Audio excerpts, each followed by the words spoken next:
Glória a Deus, a paz do Senhor, meu irmão.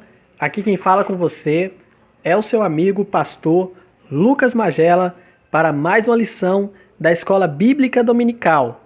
Bom, irmãos, hoje é um dia especial, pois nós estaremos aqui lecionando a lição de número 12.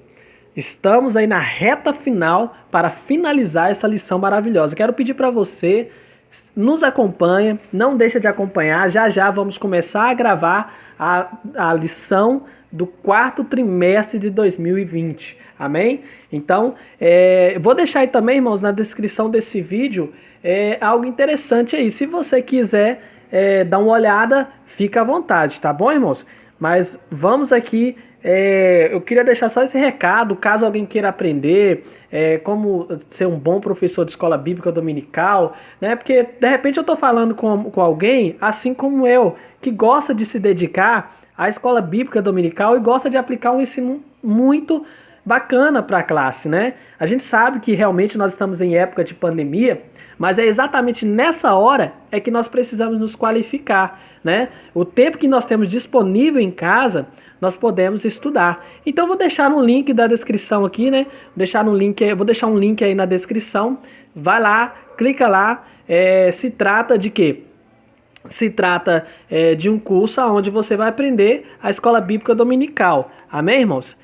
Você vai lá só se você ver que vale a pena para você. Se não, tudo bem. Vamos seguir na lição aqui e amém, né, irmãos? Estamos aí na lição de número 12. Quero pedir para você compartilhar, deixar o seu like, é muito importante. Deixa o seu comentário, irmão. Deixa um comentário aí pra gente aí. Amém? O que você está achando da nossa escola bíblica dominical, né? Amém? Então, olha só, lição de número 12, Esdras e Neemias combatem o casamento misto. Olha aí, olha que lição maravilhosa. Esdras e Neemias combatem o casamento misto. Essa lição será aplicada no dia 20 de setembro de 2020, Dia Nacional da Escola Bíblica Dominical. Olha que coisa legal, gente, né? O objetivo geral dessa lição, irmãos, qual que é a espinha dorsal? Qual que é o ponto principal desta lição? É salientar o perigo das uniões ilícitas. Amém? Vamos lá então para o nosso texto áureo. Nosso texto áureo diz assim: não vos prendais a um jugo desigual com os infiéis, porque que sociedade tem a justiça com a injustiça? E que comunhão tem a luz com as trevas? 2 Coríntios 6, verso 14. A gente sabe que essa era uma orientação que Deus estava dando para os judeus, né? O povo judeus estavam voltando de um período de um período cativo, um povo, né, que ficou um bom tempo escravizado. Agora eles retornam para o seu país, eles retornam para a sua terra natal. E quando eles vão voltar para a sua terra natal, Deus então ele vai aí orientar aos irmãos. Amém? Verdade prática. O lar foi instituído por Deus para ser uma bênção, desde que seja observado a orientação divina na sua formação, né, irmãos? A gente sabe que a base deve ser Deus, independente, né, irmãos? Às vezes a gente fala assim, e às vezes algumas pessoas até se ofendem quando a gente fala, isso é só para evangélico. Não, irmãos. Todo lar onde Deus é o centro, com certeza é um lar abençoado. Amém? Nossa leitura bíblica em classe está em Esdras capítulo 9, verso 1 a 4, e Neemias 13, 23, 26 e 9, 38, 10. Né? Então, olha só, eu vou ler aqui só o primeiro versículo para a gente ganhar um pouco de tempo na nossa lição. Acabada, pois, estas coisas, chegaram-se a mim os príncipes, dizendo: o povo de Israel e os sacerdotes e os levitas desta terra, dessas terras, seguindo as abominações dos cananeus, dos heteus e dos fariseus, dos judeus e dos jubizeus, dos amonitas e dos moabitas, dos egípcios e dos amorreus. Aqui a gente já vê logo no texto que é aquilo que eu estou falando aqui, já no início dessa lição, que o povo estava cativo, o povo estava preso, e Deus então, ao libertar, através de um despertamento espiritual, que atingiu a todos, veio a orientação divina para que o povo pudesse compreender as verdades bíblicas. O ponto central, irmãos, é a união ilícita é um perigo espiritual, né? Veja bem, é um perigo espiritual. Não vamos confundir as coisas não, porque às vezes com certeza pode ter pessoas que elas estão casadas com um cônjuge que muitas das vezes não seguem a palavra ou até mesmo não são cristãs e essas pessoas não podem ser nós não podemos ser indiferentes com essas pessoas, nós não podemos dizer que essas pessoas são mal em pessoa, claro que não, né? Vamos entender a palavra de Deus, amém? Introdução. Nesta lição, iremos estudar o grave problema do casamento entre judeus e mulheres pagãos. Olha aí que interessante. Veremos a enérgica ação de Esdras e de Neemias para solucionar este problema. E também que a palavra... Então, irmãos, olha só. Vamos entender aí, né?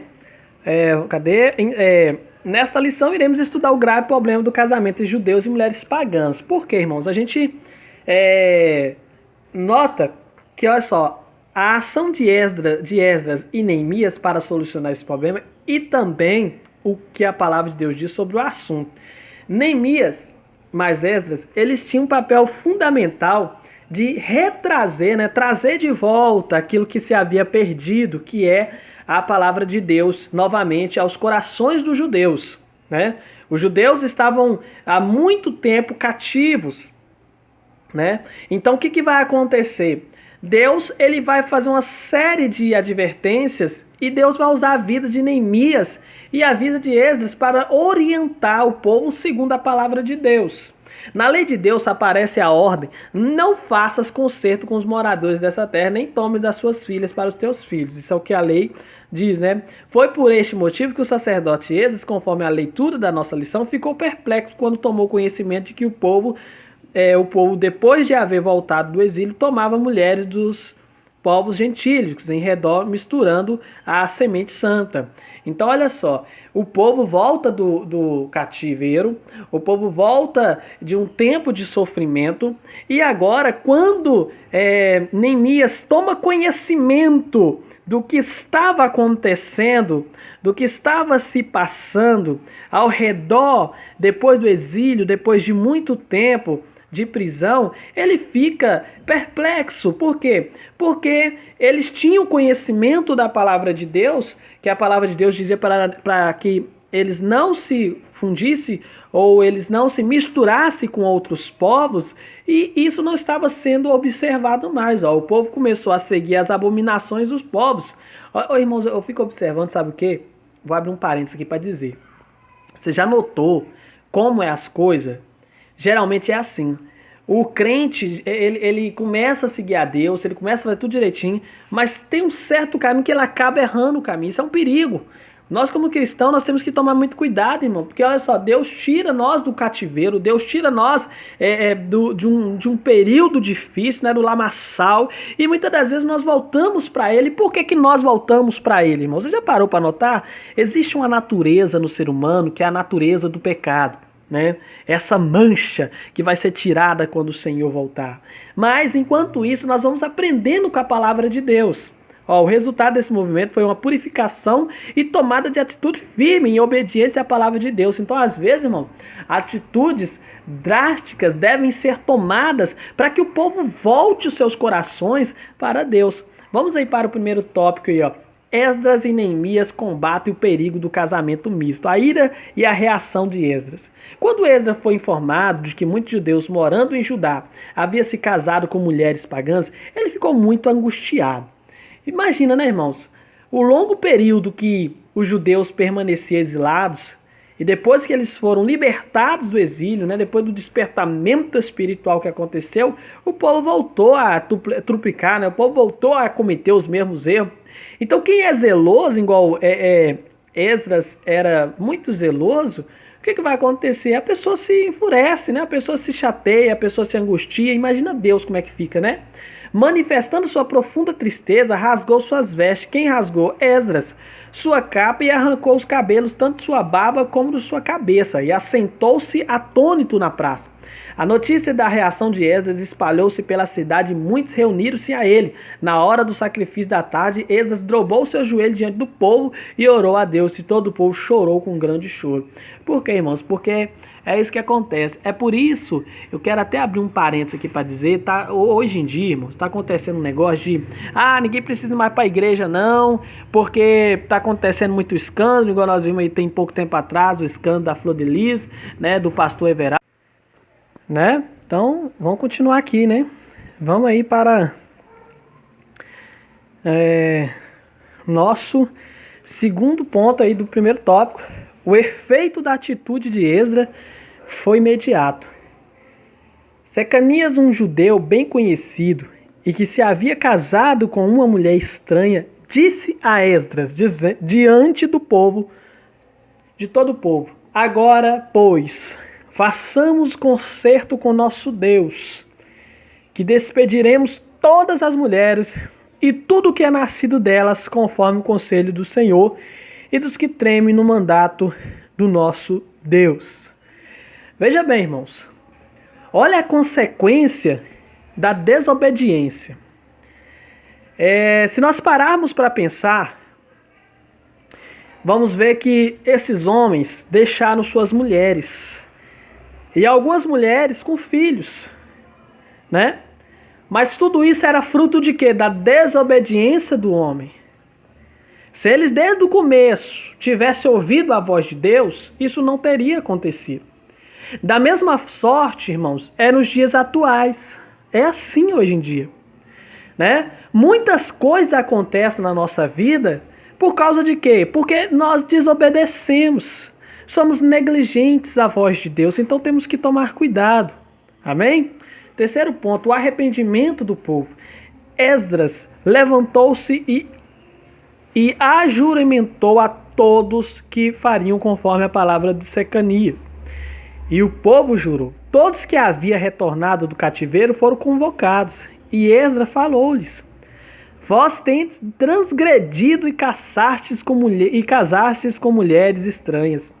Fazei confissão ao Senhor, apartai-vos das mulheres estranhas. E responderam todos: assim seja conforme a tua palavra, e nos convém fazer. Irmãos, outra coisa importante aqui é o seguinte. Eu quero abrir um parênteses aqui para deixar minha opinião, que é o seguinte. Olha a importância, olha a influência que um homem de Deus exerce em meio à sociedade. Estas pessoas tinham se perdido. Elas haviam perdido o caminho. Mas foi um homem de Deus que as trouxe de volta para o caminho. Um homem cheio do Espírito de Deus. Isso me faz entender, irmãos, que um homem, quando está cheio do Espírito de Deus, ele influencia todos os demais que estão ao seu redor. Amém, irmãos? Vamos ir para o tópico segundo. Por que um judeu não devia casar com uma mulher pagã? Vamos lá entender a prerrogativa do porquê. Primeiro, Deus havia proibido o casamento misto. Logo por aí você já entende, né? Não precisa ser muito esperto para entender. Por que que não pode? Não, porque Deus falou que não pode. Não pode. Não é assim? A desobediência a esta ordem de Deus era um ato de rebelião. A finalidade dessa proibição era evitar que os judeus viessem a seguir a religião de sua mulher pagã. Porque, irmãos, as mulheres, elas tinham esse costume, né? A mulher, eu não sei, assim, né? Eu vou deixar aqui minha opinião. Não sei se é porque mulher tem uma mente fraca, às vezes, homem também, né? Isso serve tanto para o homem como para a mulher. Mas a Bíblia diz que a mulher ouviu a serpente e o homem ouviu a mulher, né? Então isso encarreta uma série de problemas. Então o homem, às vezes, ele acaba cedendo aos caprichos da mulher, né? Pelo menos aqui nessa época, amém, irmãs? Amém, irmãos? 2. A história de Israel registra vários exemplos das consequências nefastas do casamento misto. Olha só, Salomão, gente, Salomão era filho de Davi, rei de Israel, que construiu o grande templo de Jerusalém, contaminou. Olha só, Salomão acabou se contaminando por causa do casamento com mulheres pagãs. Elas perverteram o seu coração e ele passou a seguir os seus deuses estranhos. Olha aí, irmãos. É um cuidado que nós temos que ter muito grande. Principalmente quando o homem da casa, ele é servo de Deus e a mulher, ela ainda não está seguindo o caminho do Senhor, né? Tem que tomar cuidado, porque senão ele acaba se deixando levar pela onda do momento. Então não pode ser assim, né, irmão? Olha só Acabe. Rei de Israel casou-se com Jezabel. Meu Deus do céu, olha isso, irmão. Acabe foi o primeiro, olha só, o rei de Israel. Ele casou com Jezabel, princesa de Sidônia. Jezabel fortaleceu o culto a Baal em Israel e perseguiu os profetas de Deus. O que Jezabel precisava? Jezabel precisava de um braço forte. E ela achou esse braço forte em quem? Em um rei. E ela acabou pervertendo os caminhos do povo. A síntese do tópico 2, irmãos, é Deus proibiu a união mista entre os judeus porque a consequência dessa prática é nefasta e conforme a história de Israel mostra. Então, assim, por que Deus proibiu? É porque Deus não amava os outros povos? Não, não é isso, irmão. É porque, infelizmente, os homens, desde o início da história, é assim. Ele acaba cedendo à vontade, às vezes, da mulher. Então, não pode ser assim, irmãos, né? Quando é que tem que acabar a vontade da mulher? Quando viola a vontade de Deus. Aí já não, né? Aí tem que tomar cuidado. Você está dizendo o quê? Então que eu não posso casar, eu não posso namorar com quem não é da igreja? Cara, eu não estou falando nada. Eu só estou dizendo que você que tem que avaliar, é você que precisa avaliar a sua mente, o centro de batalha, o campo de batalha que você tem, que é a mente, como é que ele está? Consegue lidar com isso? Amém, irmão, vai com tudo. Ninguém pode te julgar, não, né? Então são cuidados que nós temos que ter. Ninguém pode falar, é proibido, não pode. Não, nós estamos no tempo da graça e nós precisamos entender o limite das coisas e até onde nós podemos ir, amém? Terceiro ponto aí, o terceiro subtópico, a sobrevivência do povo judeu. Existem judeus até os dias de hoje, porque embora espalhados por quase todos os países do mundo, não se misturaram com os povos no meio dos quais passaram a viver. Conservando-se sempre separados, este é o resultado da obediência à orientação dada na lei divina que inspirou outras leis que regem os judeus em todo o mundo. Isso nós podemos ver com clareza, né, irmãos? Olha só, a preservação do judeu é considerada um milagre quando se aliam às tremendas perseguições que sofreram durante séculos em muitos países, como por exemplo Espanha, Polônia, Inglaterra, por ocasião da Segunda Guerra Mundial. Os judeus foram brutalmente perseguidos, irmão, né? E mesmo assim eles se manteram firmes na promessa, né? A preservação do povo judeu é considerada um milagre. E é verdade. Quarto ponto aí, quarto subtópico, uma palavra final sobre o casamento dos crentes. Uma palavra final, irmãos. Uma palavra final sobre o casamento dos crentes. A maior bênção de Deus, a maior bênção que Deus deu à humanidade foi o envio de Jesus Cristo para ser o Salvador do mundo. Mas no sentido material, a maior bênção que Deus dá ao ser humano é o casamento. A orientação que a Bíblia dá ao crente quanto ao casamento. E fica livre para casar com quem quiser, contanto que seja no Senhor. A Bíblia explica em 2 Coríntios 6, 14 e 17 as implicações da expressão no Senhor. Cada crente que estiver pensando em casar-se deve meditar profundamente sobre este texto. Irmãos, porque não é fácil. Não é fácil. Então nós temos que manter os nossos olhos fixos em Jesus. Não estou aqui falando para você que você não pode casar com quem não é da igreja, não é isso. Eu estou te dizendo que você precisa ter a certeza no seu coração e fazer as coisas certo. Amém? Para depois não se decepcionar. E depois falar, Senhor, me ajuda. Não. Amém? Tópico 5 espera em Deus. Findamos este estudo sobre o casamento misto, onde a palavra de Deus é muito clara neste apelo. Espera em Deus. Jovem, o jovem, né, irmão? Geralmente o jovem é muito ansioso, né? É muito ansioso, acaba se deixando levar pelo momento. E isso, irmão, pode ser um problema muito sério, né? Então tem que tomar cuidado. A orientação de Deus é para esses dias também. Ouça sempre, jovem, o bom conselho e não se deixa levar pela vaidade dessa vida. Amém? Irmãos, chegamos até aqui. Essa foi a lição de número 11. Quero agradecer a Deus por você ter ficado até agora aqui comigo. Amém? Se você ainda não for inscrito, se inscreve, compartilha. Amém? E que Deus possa abençoar a sua vida mais